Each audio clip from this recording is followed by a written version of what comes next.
You have 5 minutes. Good morning. Some quick fast facts about Toronto Shelter and Support Services. The 2023 budget was $707 million, 2024, $787, 2025, $898 million, and 2026, $786 million. I don't know where the chair's going. Total 4-year operating budget is $3.2 billion over the last 4 years for Toronto Shelter and Support Services, a multi-billion-dollar year-over-year division. With that kind of money, you would think we would have solved homelessness by now, but no, it's getting worse. Just take a look outside. I'm not saying there is a profit motive at play here, even though a myriad of companies enjoy lucrative contracts to keep the homeless industry alive. Because if homelessness dried up tomorrow, so would the never-ending trough of taxpayer money. So would your jobs. So what exactly is the success criteria?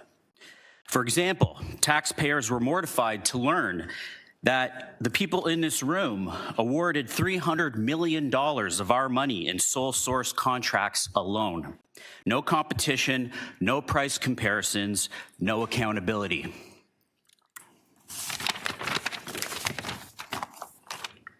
Of note, the TTC bureaucracy. Of note, the TSSS bureaucracy is also one of the biggest at the city, employing over 1,500 people. If TSSS was a private sector corporation, it would be similarly sized to companies like Indigo, Crocs, and GoPro. Now on to the shelter infrastructure plan. The report says we have 20 new shelters coming online, representing 1,600 beds. That's 80 beds per shelter. Total capital cost, $675 million. That's $421,875 per bed. I repeat, $421,875 per bed, more expensive than market housing. Where is this $675 million coming from? Is it coming from debt? And if so, what is the cost of borrowing on that debt? And what is the repayment plan? Regarding operations, I see there's 3 streams of operators: general, Black, and Indigenous. Why are seniors and women being lumped into the general stream? Do they not have unique needs also? Why is there no shelter stream for the most important group of all, the drug addicted? Shouldn't they be in a separate, highly secure environment away from those who are not actively abusing fentanyl, meth, or crack with their city-issued supplies? And maybe those who are not using drugs want to feel safe in the city's shelter system. Many do not. Regarding the design, I see these new shelters will follow the Shelter Design and Technical Guidelines Guide, which calls for, and I quote, anti-heteronormative design, including gender-neutral washrooms. Who thought it was a good idea to mix vulnerable men and women into the same gender-neutral space? Maybe women would appreciate the security of gendered bathrooms.